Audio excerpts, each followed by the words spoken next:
Yeah, a little nervous. First podcast, official podcast, being interviewed by my dear friend, one of the legends from the old school.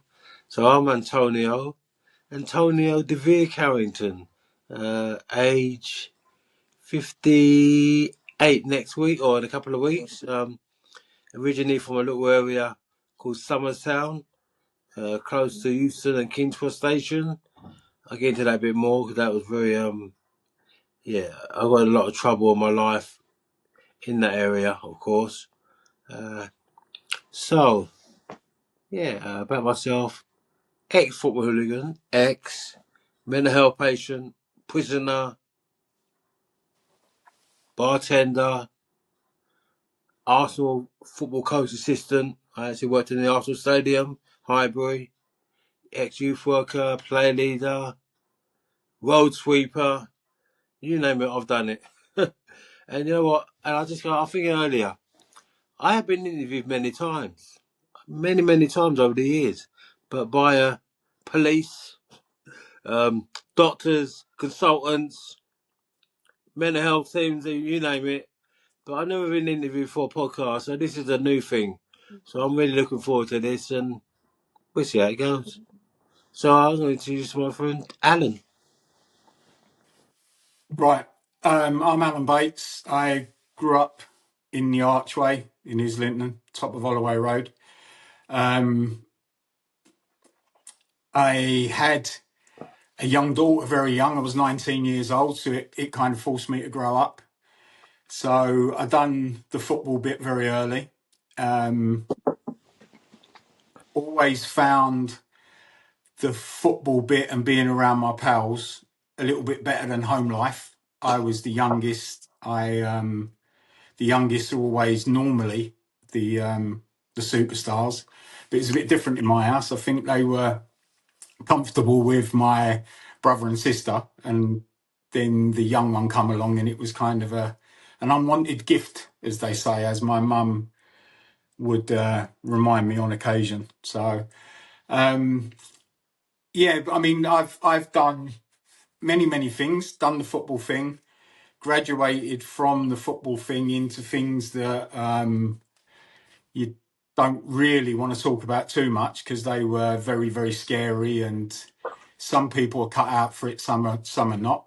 So graduated onto that stuff and kind of sunk away into a very quiet life. I've been in construction all of my non-criminal days of earning a living was in construction. So I ended up with my own construction company, which in itself was hard work because you're always owed lots of money and you always owed out lots of money. So yeah, I've lived a life of fair bit of stress. So going over the Arsenal was always, that was the 90 minutes or the 3 or 4 hours of not having any stress. It was just going out and having a laugh and enjoying it all, really. So I think we lived similar early days and then parted ways Yeah. a little bit later. So through whatever reason. So, and what I believe this podcast is about is to let people know what we did, how we did it, the lowest point we got to, and how we walked away and chose to be away from that lowest point. So people get some positivity from it. Is that how you believe this is going to go? Yeah, 100%. Yeah, I like that. Yeah, 100%. Yes. Yeah. So the first thing I just want to quickly get off. The reason why I'm dressing this attire today like this, I like to dress smart anyway. But in the early hours of last night, a good friend of mine who I met in prison years ago, 11 years ago, who I've been visiting for about 8 months in hospices and hospital. Well, finally he left us last night about 12:30 this morning. So yeah, I thought I'd do a little respect for him today. But you know, he would have wanted me to do my best, and he was in recovery, so he'd have wanted me to march on, as we say. Well, as I'm not in recovery, mate, I'll have a beer for him later on. Bless you. Right. So what should we pop on to? You wanna do the early days of the football thing, and we march on through football, breaking away from the football and getting ourselves in trouble onto Okay. other things, and then the low points. Yeah. Okay. Well. Yeah. So the football started for me. My football history started. My dad used to take me and my brother to England games at Wembley. You know, I saw England, Brazil, France. This was late '70s, early '80s, and I got the buzz for the football. And then, because he worked for British Rail and he was working near Chelsea, he got us a ticket to go and see Chelsea versus New York Cosmos at Stamford Bridge. And I think one of the games, there was two games in 2 years against New York Cosmos, early days. One with Mickey Joyce testimonial, and I'm not sure the other one, but both were against New York Cosmos, and I really liked it. So eventually, maybe a year later, Dad took us to my first ever Arsenal game. And my dad was a Tottenham fan, and he took us to Arsenal versus Tottenham at Highbury. And I saw one of the Argentinians. I'm not sure it was Ardiles or Villia, but Liam Brady, and I believe it was a 1-1 draw. And I got a buzz for it, you know. So soon after, I started attending on my own, and regularly attending in the schoolboys and in the North Bank, and it was just great. You can see the danger signs of people getting crushed, you know, when the crowd went forward, and so when things like Hillsborough happened, and I can actually see how it happened. Uh, it's terrible. So for me, yeah, so I was going regular. I don't think I missed a home game for a long time. And then in 1981, it was a big game, Arsenal versus West Ham, and at Highbury, and I was getting touched up by a man. I was like 12 years old, 11 years old, and I was at the front of the North Bank, and a young, no, I don't know, young, but a gentleman it wasn't a gentleman, he was groping me. And you know what? And I don't know how this happened, but to the rescue, a smoke bomb went off in the North Bank, and everyone got alarmed. Well, I and others, we went to the front. I was at the front anyway, and I climbed onto the pitch. And unfortunately, a man died that day. An Arsenal fan died that day. But I walked out to the end of the ground, and then from then on, I went to the clock end, and that's where my Arsenal thuggery life started. I was taken under the wing by the Arsenal boys, and it was. I wouldn't change a thing really because that's what I am. I wouldn't be alive today if I changed things. If I changed Yeah. certain things, I wouldn't be here. I could have limbs missing, anything. So right now, my health's not too bad. So I wouldn't Mm, change my past. There's a lot of mistakes I've made, and they are yeah. massive mistakes. I wouldn't change my life. I wouldn't change it. They're just experiences, and I'm going to benefit, and other people benefit for it. So the hooligan days, some of the great things we used to do was swap clothes. The old feelers, the Yeah. Tishini, the Alessis, and also tax people, which wasn't a great Yeah. thing, but you know, there'd be shops like Knick Knacks on Camden Road, and we'd wait, people would buy things, and then we'd leave them, we'd leave them without it, and uh, the violence, most of the violence was just running or chasing or being chased. There was a lot of battles. There was battles. There was skirmishes. I have been hit, and I've hit, and I've hit. Um, but I don't brag about that stuff. That's part of growing up. And today I'm anti-violence. I've got a long history of violence, including street robbery. But I'm anti-violence. I really am. I live my life differently today. Yeah. So the football hooligans, I ended up getting banned for a little while. I got a reputation. I was a leader of the young firm, and 1988 we played Millwall, Arsenal in the FA Cup. I Yeah. think in the FA Cup, and yeah, they came to the pub, the Arsenal Tavern, and there was a skirmish, but the police told a lie and said they saw everyone fighting outside, and they recorded it. They said it was recorded. So, so a couple of days after that, they did the dawn raid, 6 a.m. in the morning, and probably about 25 of us got nicked, and we got banned from going to any game in the country, any ground.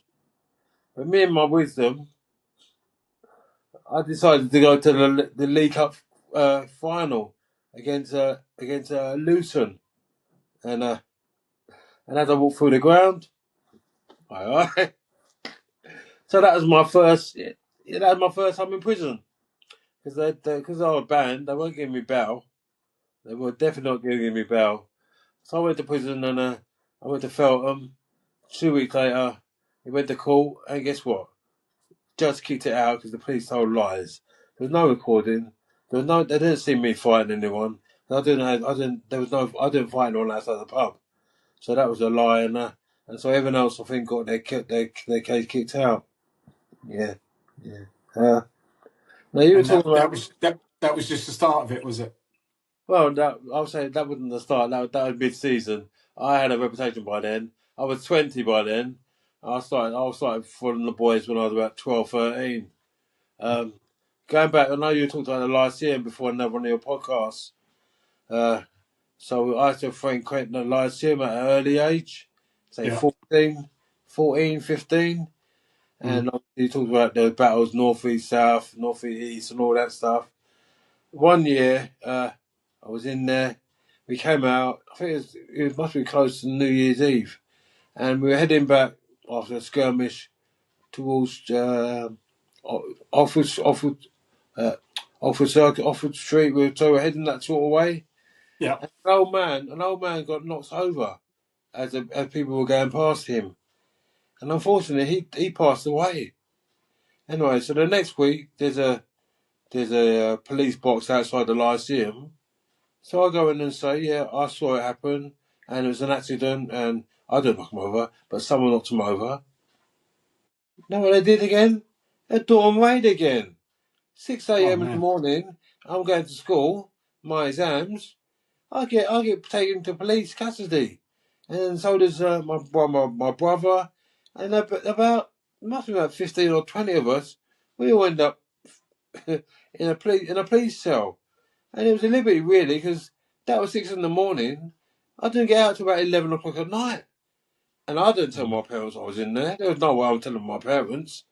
They kept me in there. The police kept me in there, questioned me, questioned me, questioned me. I told them what I know. That's it. Yeah. And I found out recently that other friends of mine, they also got arrested for that. And I only found that out a couple of weeks ago. A certain good friend of mine from South London, he also got arrested for that. I didn't even know he got arrested for it. I don't think anyone got charged because, like I say, it was he got knocked down accidentally. Mm. Yeah. And I think the Lyceum in the early days, probably earlier than what you're speaking about, because I'm 60.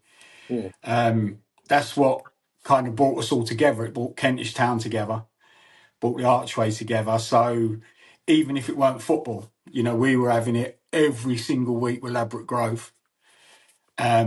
The South London thing was when Steve Walsh used to do anyone from East London, anyone from West London. That used to stir it up, didn't it? yeah, So it got to a stage where we were having pretty decent run-ins with QPR all the time. Because you got to look at it from the Euston point of view. Arsenal and QPR are the nearest teams to it. So we were having the Lyceum tear-ups, we were having the Euston tear-ups, and they were just all good days. I mean, they had a gaff down Westbourne Grove called Cobra Sports that used to sell all the Diodora trainers. I So if remember. we went down there, we had to go like mobbed up. So otherwise, you would get taxed. You just had to make sure there was more of you than them hovering around because they're sitting at bus stops opposite watching who's going in. And same with knickknacks on was it Wardour Street? They people would be watching, wouldn't they? Yeah. Oh, So they were good days. But getting back to Somers Town, yeah, that was one of them places that for some reason had quite a few Tottenham supporters, didn't it? Yes. It is a no-go What? area. Police. Yeah. What was it about? I mean, even when if we had the upset of getting run round Euston, we almost kind of never run that way. You know, you'd rather go towards like Priory Green down King's Cross way than go into Somers Town. So, what was it about that area? That was it just because it was big estates, big families, and all that stuff? You know what? I think because it was so close to the stations, Yeah. well, back in the 60s and 50s and before that, it had a reputation well before I was born, for Mm, gangsters, for people, really proper people that I couldn't yeah. remember. But because it was close to the stations, and like I say, every team had a hooligan element anyway. Yeah. So they would come to our pubs or the pubs in Somers Town, right across the road from Euston, King's Cross and Mm, St Pancras. So we had a field day. yeah. We had an effing field day. And my, Yeah. my thinking then was, I can't run in my own manner. I Yeah. can't. I can't. So yeah, we had a lot of fun. Yeah, we had a lot. I know you're talking about taxiing and West and QPR and that. Well, my experience with taxiing was on the negative point. On a Thursday, you couldn't go to Oxford. You couldn't go to Oxford Street because West Ham's day to be in Oxford Street. Yeah. So we go there sometimes, and they had a thing of slicing your trainers, Yeah. uh, taxing your trainers. So we had a few, or I had a few experiences with West Ham, and Mm. you know what? And they were the only team I really feared. They were Millwall, of course, but the under fives and West Ham. They were the only real team that ever gave me the heebie-jeebies. Yeah. I think all of us, when we talk about any of the London teams, it's always West Ham that Yeah, it was either you were going to come unstuck, you were going to turn them over, but they would never admit it, yeah, or it was just the anxiety of what you're going to bump into when you went over there. I yeah. mean, there was one when we went over there. I don't know whether it was one of your time or a bit earlier, or when we got off the tube, come up the stairs, and as we come out, the old Bill started shutting the shutters behind us. Was you there that day? They Maybe. started shutting the shutters on the station, so only a few of us got out, Yeah, and then they come from everywhere. And it was the thing with it is, if you didn't go there organised, you were going to get caned, weren't you? No yeah. matter what. So And we've gone organised, and the old Bill couldn't control us, so they shut all the shutters on the fucking station, and it was absolute chaos. It was, yeah, it weren't a memory that gives you nice warm feelings. It was more of a memory that makes you go cold because of what could have happened. And you got to remember, because what you mentioned earlier with John Dickinson, who got killed after the North Bank thing. There's a thing on, just so everyone knows, on Saturday for the Fulham game. People are going to go to the what's the name of the gaff with no windows? the The on Pim, Blackstock Road. Pimsol, was that Pimsol or not? Not No, Pimsol. no. I can't remember the name of it. It come back to me during this, but they're going to meet and do a walk over to the old East Stand for John Dickinson. And that's why when you think of us with West Ham, there was a lot of hatred going around because one of ours had been killed. Yeah, of course. So for them early years, all through the 80s, and I think anyone you talk to, any West Ham geezer you talk to, who knows what it was like, they had a lot of respect for us, a real lot of respect for us. And they still do, yeah, yeah. Yeah, compared to others. So The three experiences of mine that I'll never forget from West Ham. First time I went over there, I was in the youth centre. It's just as a kid, about 12, 13. And I'd heard about West Ham reputation. I wasn't a hooligan back then. I was just a football fan. So I put on my claret and blue cardigan, and I went by myself to West Ham. I come out of the station, and I didn't know where to go, Upton Park, or I think it's Upton Park Station. And I asked the fella, I said, "Oh, which way to the ground?" He said, "That way." I started walking that way. He said, "I'm only joking." He said, "It's that way." So I ended up walking with him, and and he got me into the ground. We went into their end, into the, I don't know what stand it was, into the beyond the goal, and then we walked around the pitch half time, and then I got talking to him, and years later, I found that he was a very famous Arsenal hooligan, or West Ham Right. hooligan.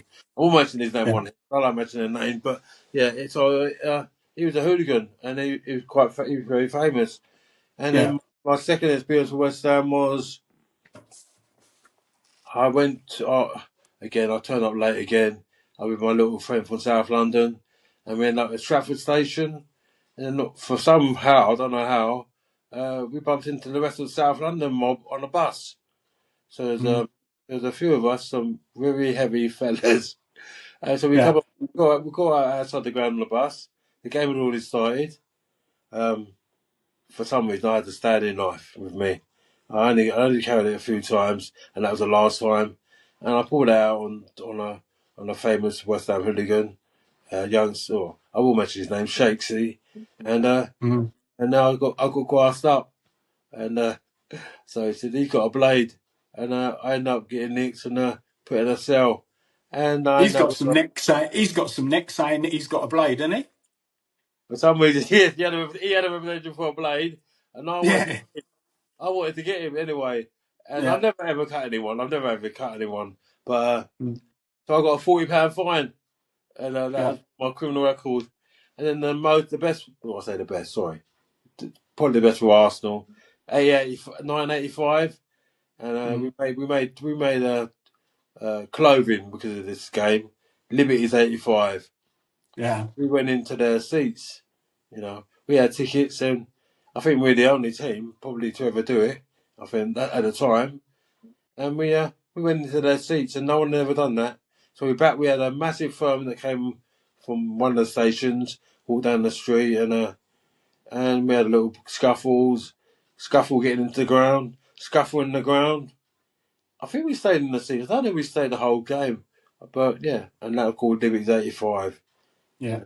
Yeah, and and you know what, the West Ham boys that I speak to now, because I know some of the boys, you know, like some of the older lot, like Swallow and that.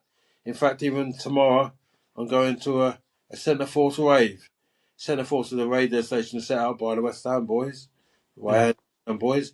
And tomorrow I'm going to go along, and I go regular to their parties, and Yeah. I no trouble. I don't even get in trouble these days. It's been a long time since I've had any trouble at football. You know, Mm.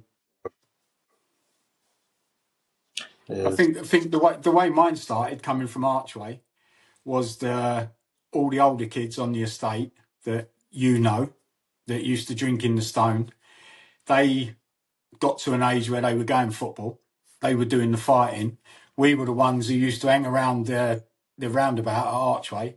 And as the Northern coaches come up, we would throw rocks at them, throw stones Yeah. at them, and have a pile of rocks. So coming from the Archway, you didn't really. It was just normal because the older blokes were doing it.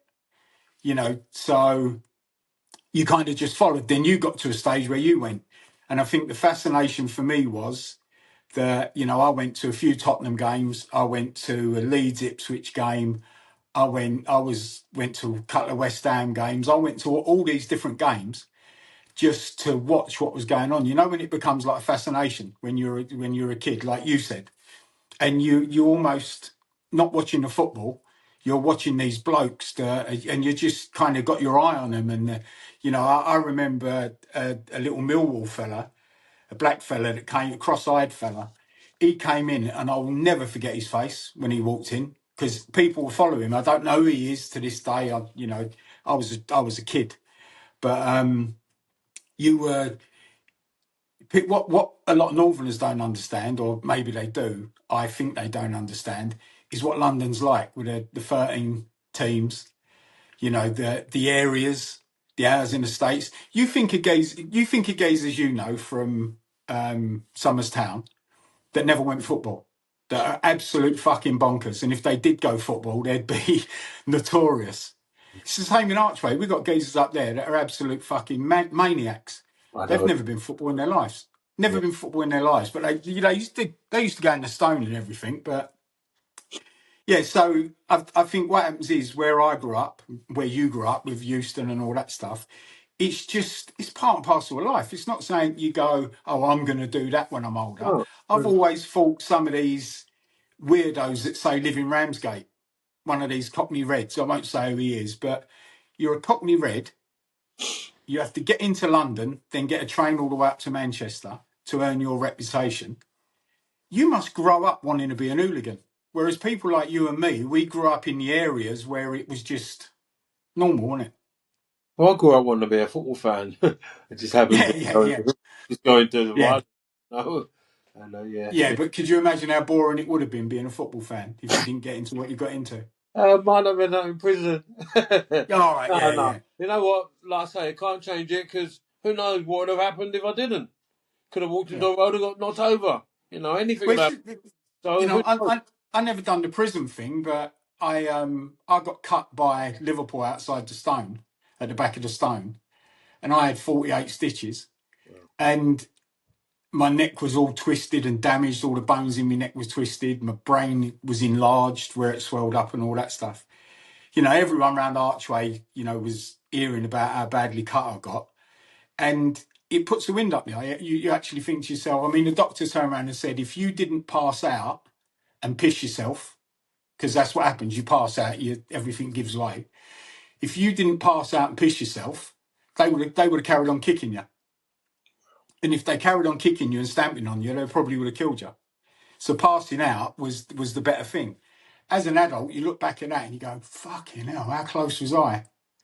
You know what I mean? So it's prison, yeah, it's a bastard. Getting kicked almost to death, yeah, it's a bastard. But you look back at it, we've got a lot more memories than most. I'm very blessed as well. And you were blessed not to really get killed that day. I was blessed. Uh, when Mill took liberties at Luton and they invaded the Yeah, pitch. Well, yeah, we played Luton a couple of weeks before that, and yeah, we had a time there as well. But ours didn't get publicised like that, like yeah, theirs. But yeah, I nearly got cut that day, and I took a young friend with me, and the blade just missed him and me. So yeah, so we were very fortunate, and yeah, that could have been an artery or anything. yeah. So yeah, we are Right. So we're blessed. let's step away from the football. Let's talk about the low points that we got into. I don't want to make it sad, but I want people listening to it to understand, and as I know you do, because we've spoke before, I want people to understand how low it gets, how bad it gets, before you have to make that choice. You have to make that choice that you turn the corner, you're going to fight this, and you're going to live as good a life as you possibly can. So what was it that took you to wherever you ended up before getting through it? Well, no, obviously, drink and drugs. So, I was a big fan of cannabis growing up, and I waved the flag. Cannabis is here, definitely for me and others to communicate with God and eventually the aliens. That's what I did when I smoked skunk. I just lost the plot. So, I got sectioned on Christmas after Christmas Day, 1988. My first time in hospital. With LSD. I took a whole LSD for the first time. I was at a neighbour's house. So alcohol, cannabis, and LSD, and I didn't come back down. I didn't come back down.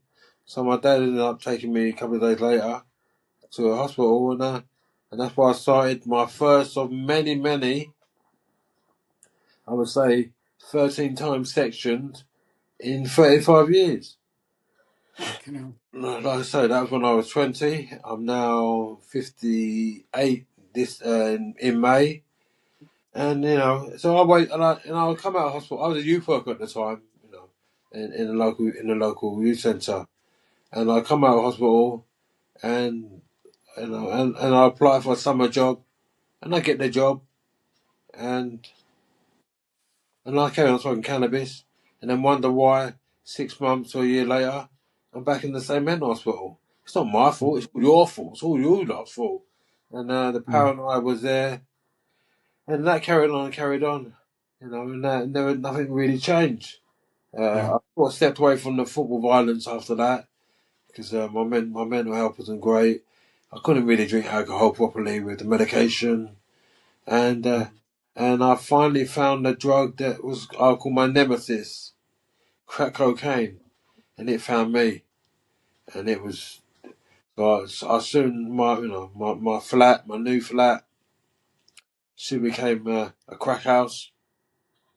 I was doing things that I don't think I'd ever do. Um, Street robberies, stinging people. So now, if you wanted weed, I'd give you weed, the weed from the ground. I'll give you paracetamol crushed and pretend it was coke. I'll give you polo mint and pretend it was crack. Mm. And I had to give her the gab back then. And in the West End, they used to call me the Prince of Thieves. That's what they used to call me. And it's not a good thing because I've been stung. As a crack smoker, I got stung by people. And I wanted to hurt people because I got stung. Mm. If anyone doesn't understand the word stung, when someone cons you or pretends to give you something and it's not real. And that's what I did. Mm. So eventually, you can only do so many street robberies before you get caught and get caught and get caught and get caught. So Yeah. after a few prison sentences, they finally decided to give me what they called an IPP sentence.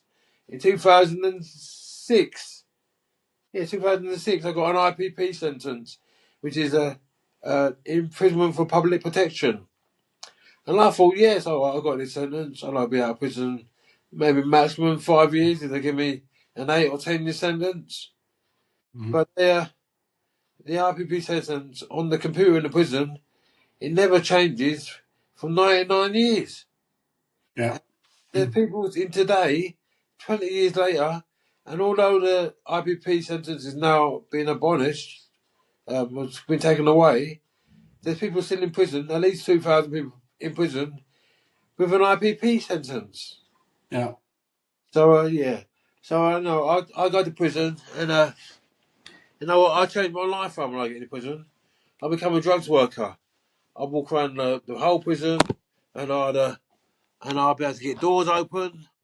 I mean, my last time in Pentonville in 2000 and in 2013, I was able to stay out on the landing till 1 o'clock in the morning. You know, Mm. doing inductions, and that's how I had a bit of respect then, and so I had a few. I've had 5 years recovery, clean time twice, but I hadn't had enough, and I knew I hadn't had enough because one year they voted me. They said we'd like to take the award as peer supporter for RAPS, the 12-step fellowship, 12-step program. They said we'd like to take the peer support of the year for the whole country. Yeah. That's how much I was doing. And you know what? I turned Wow. it down because I'd have gone to Westminster. I'd have been escorted to Westminster Parliament, and I knew deep down that wasn't my last use up. That Yeah. wasn't my last use up. I hadn't. Although I was talking a good thing and supporting people, I hadn't had enough. So I relapsed, when I came out, and so it actually took me my rock bottom. Well, it's all been rock bottoms. Uh, my last time I ever took a drug was on my 50th birthday, so nearly 8 years ago, and I used crack, and my friends had arranged for me to arrange a meal for me in a restaurant, in a West Indian restaurant in Inverness Street in Camden Town, and even Mm. that got so late because I was smoking. And then one of my Irish friends said to me that night, the best way for you to come down, take a Valium. So I took a couple of Valiums and I slept, and I woke up, and I've been using since that day. Right. And from 2 days or 3 days after that, I went to rehab in Bournemouth, and I went to rehab and I did pretty well. And after 28 days, my head and my paranoia, or someone may have sparked me, I don't know why, I decided to leave the rehab. But because I was under this IPP thing, my probation officer said, come back to London. On the phone, I said, no, it's a high-risk situation. I don't want to go back to a high-risk situation. I'm clean. I didn't even find a job. I didn't even find somewhere to stay. And he recalled me. So within a couple of days, I get arrested by the police. No charge. And I get taken to Winchester prison. And when I'm in Winchester prison, I ask for urine samples. I put absinthe for urine samples every day, sometimes twice a day. And guess what? They wouldn't give me a test. So my operating officer said I was using, and he wouldn't believe me, and they wouldn't believe me, and I went berserk on the video link, and I'm usually quite calm when I'm in. I never really done that to any operation officer or police station, and I picked up chairs and I was throwing at the screen, and I was getting ballistic. He wouldn't believe me. He wouldn't effing believe me that I was clean, but they wouldn't test me. So anyway, I carried on doing what I do. I became a drugs worker in the prison. They made up a new role in the prison for me, just for me, called diversity rep. Because I was walking around the prison and I could talk to anyone, the Polish, the Jamaicans, the Yardies. I was friendly with all of them. I say friendly. I've got tolerance, and so I could talk to all of them. And so they made me a diversity rep. But then I think, because people aren't obviously dealers, I'm costing them money, I'm helping people get clean. So I know I got spiked. And I ended up in the hospital unit. Then I got transferred to a London hospital in Edmonton Green. And in the hospital, it was a locked ward. Because obviously I'm very ill. I was lost of plot. Eventually, they started letting me out into the garden and into the local area escorted. I had a phone that I could use on the unit, which is a silly phone which you can't do anything with. Then I had a smartphone which I keep in the locker downstairs, and they'd allow me to attend meetings online in the garden. So I'd attend meetings online. I got a sponsor. He helped me go through the steps, and yeah. And throughout that time, my family, no one helped me financially from my family. Yeah. But the other family, the Arsenal boys, who I've known for 40 years, they supported all my prison sentences. And one neighbour, one of my neighbours, young lady, my next door neighbour, who's now a social worker, she supported me financially. And the Arsenal boys did whip rounds. Dan and the boys, Tommy Gill, they did regular whip rounds for me. And that's the only reason and Miles came in to visit me many times. I got a visit from Tom, and that's the only reason I really survived. Um, I was a heavy smoker, a heavy coffee drinker, and I needed that. I needed that for that financial help. The Yeah. work I was doing wasn't good enough. You only get like maximum £15 if you're lucky working in the prison. So I came out of so I went in front of a parole board uh, after about 3 years in that hospital, which is the longest I've been ever in hospital. I'm usually out in a year or 6 months or less. Because it was the IPP, I couldn't get out, and you can only get a parole hearing so often. So when I got the parole hearing, they finally said, yes, you can leave hospital. So I left Yeah. hospital. I went to a hostel, and I was there for a year. That's why I was there nearly 2 years, and then I eventually got this flat. And because I've been in the community for 2 years, they let go of the IPP. So I was free to do what I need to do. So the first thing I did, I love travelling. Always said I want to travel. I went to glorious the Emerald Isle. I went to Ireland and saw my friend. Wow. I went to Ireland and stayed with my friend for a few days. I haven't Yeah. been since, but I've been to Bournemouth a few times, but I haven't really travelled since. But that will come. That will come when the finance and summers arrives. I'd like to go to Barbados, see my mum's grave. I miss my mum's funeral because of my using, you know. Um, my dad's funeral, I was able to attend that, and guess what? the week he died, he said to me on the phone, "I love you, Antonio." No, I've never ever heard him say that to me, ever. So that was a massive thing, you know. That's a massive thing. Well, the week that my dad died, he leant into my car and he took us out for dinner and he kept saying, "Oh, this is the Last Supper. This is the Last Supper, you know, the Jesus thing." And we're all going, "Oh, for fuck's sake, Dad, calm down. Nothing's going to go wrong. Nothing's going to go wrong." And he leant in the car, give me a kiss on the side, on the cheek, and went, "I love you, son." And I had the ex-wife, couple of kids in the car, pulled over, drove up the road, pulled over, and just sobbed, absolutely sobbed. And but why are you being like this? He's never told me that before. He's never said it. They didn't, did they? The older generation didn't So, do that. So yeah, and we lost him. But and like you said, you yeah, know, us men, we weren't told, we weren't shown how to show emotions. We had to mm, find everything outside. You couldn't go in the pub and say, "I feel very vulnerable today. I feel mm, very, I feel." You couldn't go and say that to your pals in the pub. You'd be laughed at. So yeah, you would. you'd be But laughed.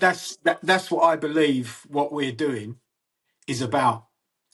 It's, you know, you're very, very well known all around London, probably around the country through the football thing. More so from the nickname than the Antonio Carrington. Yeah, of But course. but going back to your football thing, this isn't a topping thing. It's people getting to know us. What I was doing in the later 80s was getting the bits and bobs, the small things, and, you know, buying 10,000 of them in, knocking them out, blah blah blah blah blah. Yes. So I mean, a silly thing like the acid trips on a sheet. I can't remember how many we got on a sheet, but I was getting them like 40 pence. You're knocking them out for £3 or 2.5 quid for someone who's knocking them out for a fiver. Everyone's making bundles, but I was getting mine from Liverpool. Yeah. So I got to know Scousers. Then the little fellas I was getting from Manchester. So I was sending bods up with head bags on Yeah. the trains up to Manchester, picking up, coming back down. So you weren't worrying about, you know, getting caught in a car and everything else. Yeah. But what comes to a head with me, I pulled up outside my house one day and two cars pulled up, you know, like bang. Geezers got out, one geezer had a Stone Island jacket on. They looked like proper geezers. And I thought, what the and they were coppers. Pulled out a yellow sheet, Wow. done the house, turned it upside down, found a big bag of mannitol, which you know yourself is what you boot it with. And they nicked me there and then, didn't look for anything else, just nicked me, took me away. So I was asked, not told, asked, I was told every week I had to go down to the station, find out what the lab results were. And so I had to get this runner from the solicitor we all used to use round the cross that was pretty good, round King's Cross. So he used to come all the way down. And so we'd go in there. No, they're not back yet. That was it. No, they're not back yet. So you had another week of worrying, another week of fucking worrying. And you're thinking to yourself, they're going to boot that to, they're doing me for this. They've got a big bag of white powder and they're going to turn that on me. And this is it, I'm fucked. So anyway, I go down there and they go, yeah, we got it all back. Come on, to open the doors, take me through. And it come back as mannitol. They didn't. Then they asked me to do local community policing. They want me to be a grass. Oh, you're a big old lump, you know, this, that, this, that. You can't be scared of many people. All of the bollocks that they put you under pressure for. Tell you to stay off the phone. All of that. And then, so I stopped completely. And what it was, a few people know, I was pally with a few yids for the Tottenham firm. So I was getting bits off of them, and when it run short up in Manchester, I would put a mank onto one of the yids, and they would do bits and bobs. So everyone was, you know, if it run dry somewhere, someone else was getting it. And I stopped for about 6, 8, 9 months, and then boom, started again. And then it all come on top, and I had to sell a debt to someone that's no longer with us. He's in heaven or hell, wherever he is. I had to sell a debt to him, like a 30 grand debt. He was going to go and get it. It was just such a complicated life. I started sleeping downstairs in the house because I didn't know who was going to come through the door, whether it was going to be other people or old Bill. And I don't tell people this. There's a few people that know. So as we're being very honest with it, that's what I graduated onto. And then, from the things I graduated onto, you had pals that went missing. You had a pal that would be set up he was going to buy 2 key of something. He had the money, someone else had 2 key of something, and the two blokes were never seen again. It got silly. It got, and that's not me. I'm not that sort of bloke. But I progressed onto that. You graduate into things that you're in rooms with people that you could never see yourself being in rooms with. And because I was always pretty calm and pretty chilled and didn't appear to be scared of many people, you look like one of them. And honestly, I'll put my hands up. I weren't one of them. I was not in that league.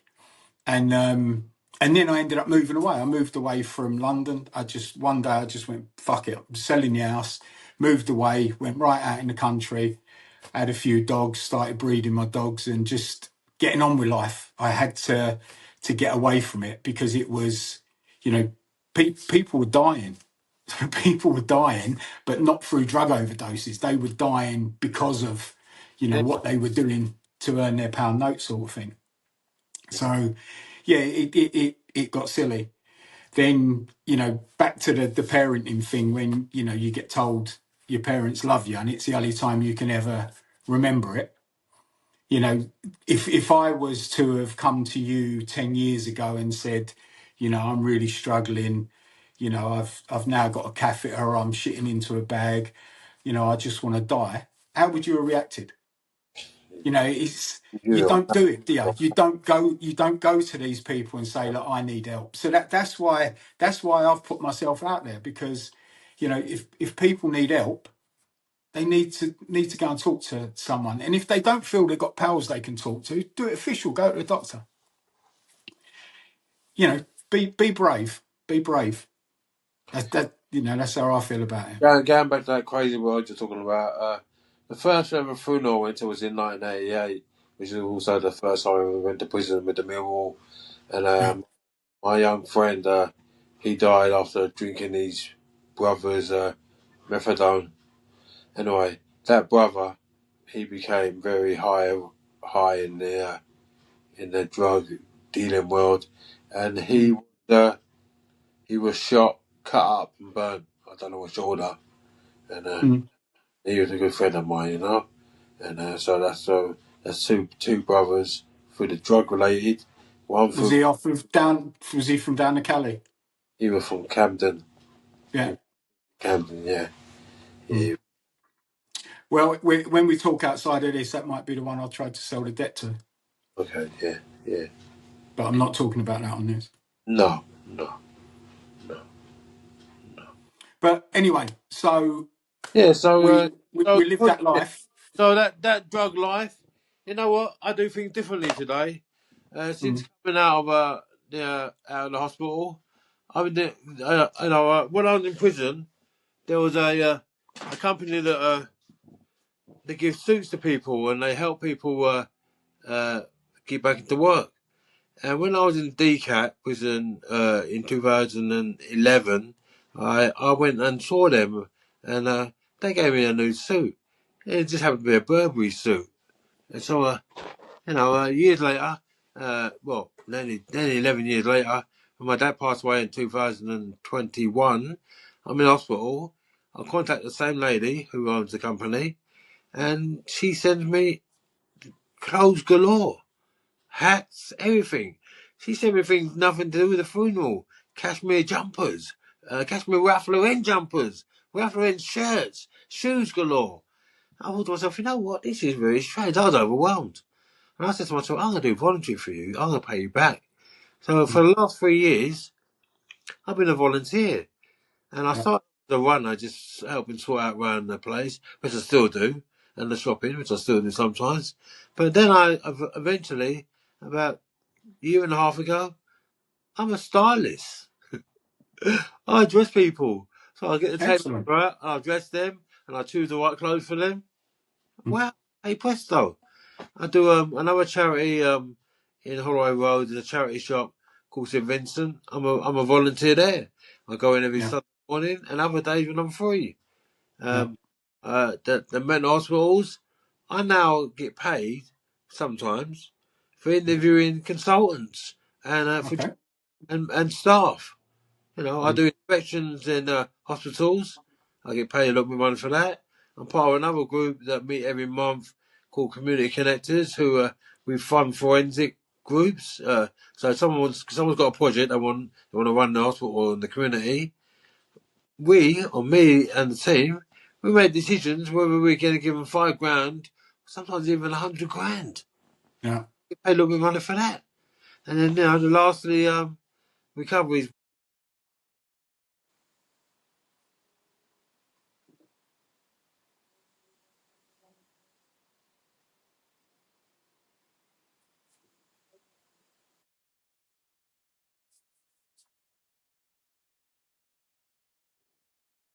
Mm.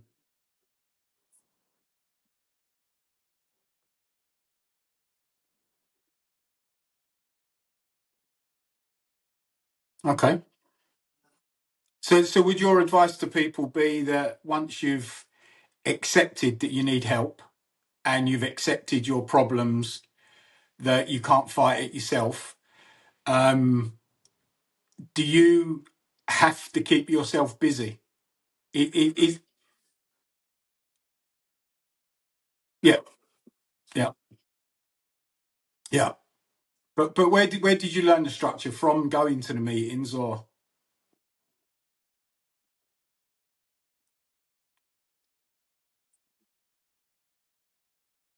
Okay. Yeah. Yeah, that's fine. That's perfect. It's been good. Sweet, sweet. Well, let's see how this one goes when you upload it, and if people want to hear more, we'll carry on with it.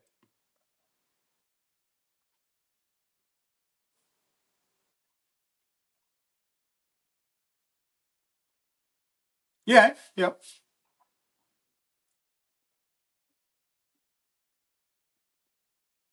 We get it uploaded. See what response we get, and oh right, okay, all right, all right, sweet. Let's do what we got to do then, and you get on with your man, and I'll get on with my day. We've got a cleaner coming in. I've got to get out and get me hair cut. Yesterday, I had a bad time of it. I had my no, no. I tell you what, it's a sign for. It's a sign that in Germany, because I'm 90% disabled, I'm allowed certain perks. So we're allowed a cleaner for so many hours once a month. So she's coming. But what I'm going to do, I'm going to pop out, get my hair cut, go and have a coffee in a bakery, and just sit and watch people walk past for a couple of hours. Enjoy it. Yeah. Okay. Yeah. Sweet. That's all right. That's all right. We'll do it. I've downloaded Riverside, so I can do it. We'll work out how to do it. Yeah. No worries.